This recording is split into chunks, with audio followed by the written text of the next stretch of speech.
Bwana Yesu asifiwe sana. Ninakukaribisha siku ya leo katika kipindi chetu kizuri kabisa cha neno la Mungu. Ninao ujumbe mfupi unaotoka katika kitabu kile cha Samueli wa kwanza sura ya 30 na ule mstari wa 6 mwishoni kabisa. Anasema, lakini Daudi akajitia nguvu katika Mungu wake. Katika dunia tunayoishi yako mambo mengi ya kutufadhaisha, yako mambo mengi ya kutukatisha tamaa. Wakati mwingine katika mambo hayo hatuna watu wa kuwashirikisha. Lakini leo tunajifunza kutoka kwa mtumishi wa Mungu Daudi. Alimwamini Mungu sana. Biblia inasema akajitia nguvu katika Mungu wake.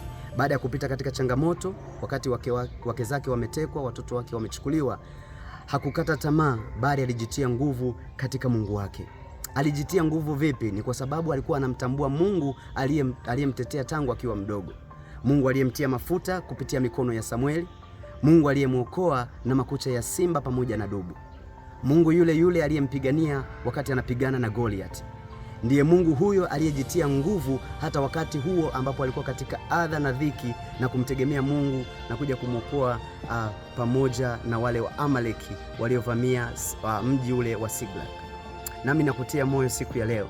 Haijalishi unapitia katika eneo gani, haijalishi unapitia katika kitu gani au hali gani, Mungu ana mpango na maisha yako bado. Mungu ana mpango na hatima yako bado. Jitie nguvu katika Mungu. Jitie nguvu katika Mungu aliyekuumba, na ujikumbushe neno hili ya kwamba majaribu unayoyapitia ni ya muda kitambo, na kupitia hayo Mungu atajitwalia utukufu. Maana Daudi baada ya kupitia majaribu yote hayo, Mungu alimfanya kuwa mfalme. Nasi tunamtukuza Mungu hata leo, tukijikumbusha uweza wake, tukijitia nguvu katika yeye, kwamba kama alipasua bahari ya Shamu wana Israeli wakapita, kama alipiga mwamba nao ukatoa maji, kama aliweza kumtoa Danieli katika tundu la simba, na aliwatetea Shadrach, Meshach na Abednego katika tanuru ya moto, hata wewe anaweza kukutetea. Jambo gani gumu la kumshinda Mungu? Ninasema katika Yeremia, halipo jambo la kumshinda Mungu. Katika yeye yote yanawezekana. Mungu akubariki sana na uwe na wakati mwema.